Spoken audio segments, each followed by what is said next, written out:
உத்தரமேரூர் வட்டம் சாலவாக்கத்தில் 326 பயனாளிகளுக்கு ரூபாய் 2.25 கோடி மதிப்பிலான இலவச வீட்டுமனை பட்டாக்களை மாவட்ட கலெக்டர் கலைச்செல்வி, சட்டமன்ற உறுப்பினர் க. சுந்தர் ஆகியோர் வழங்கினர். காஞ்சிபுரம் மாவட்டம் உத்தரமேரூர் வட்டம் சாலவாக்கம் அரசு மேல்நிலைப் பள்ளியில் மாவட்ட ஆட்சித்தலைவர் கலைச்செல்வி மற்றும் உத்தரமேரூர் சட்டமன்ற உறுப்பினர் க. சுந்தர் ஆகியோர் 326 பயணிகளுக்கு ரூபாய் 2.25 கோடி மதிப்பிலான இலவச வீட்டுமனை பட்டாக்களை வழங்கினர்.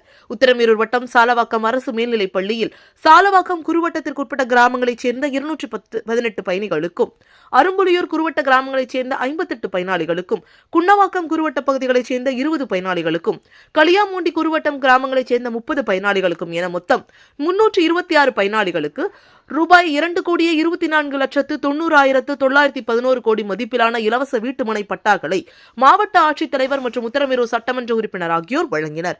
தொடர்ந்து வீட்டுமனை பட்டா பெற்ற சாலவாக்கத்தைச் சேர்ந்த பயனாளிகள், எங்கள் கிராமத்தில் வசிக்கும் பெரும்பாலானோர் வசிக்கும் இடத்திற்கு பட்டா இல்லாமல் பட்டா வேண்டி மனுக்கள் அளித்து வந்தோம். முறையான பட்டா இல்லாததால் வீட்டிற்கு தேவையான வசதிகள் மற்றும் அத்தியாவசிய பராமரிப்புகளையும் எங்களால் செய்ய முடியவில்லை.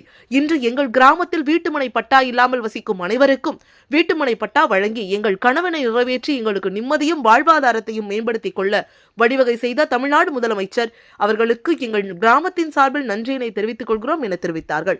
இந்நிகழ்வில் காஞ்சிபுரம் மாவட்ட வருவாய் அலுவலர் ப. முருகேசன், கோட்டாட்சியர் ஆஷிக் அலி, உத்தரமேரூர் வட்டாட்சியர் நடராஜன், ஊராட்சி மன்ற தலைவர் சத்யா சக்திவேல், உள்ளாட்சி மன்ற பிரதிநிதிகள், வருவாய்த்துறை உள்ளிட்ட பல்வேறு அரசு துறை சார்ந்த அலுவலர்கள் மற்றும் பொதுமக்கள் திரளாக பங்கேற்றனர்.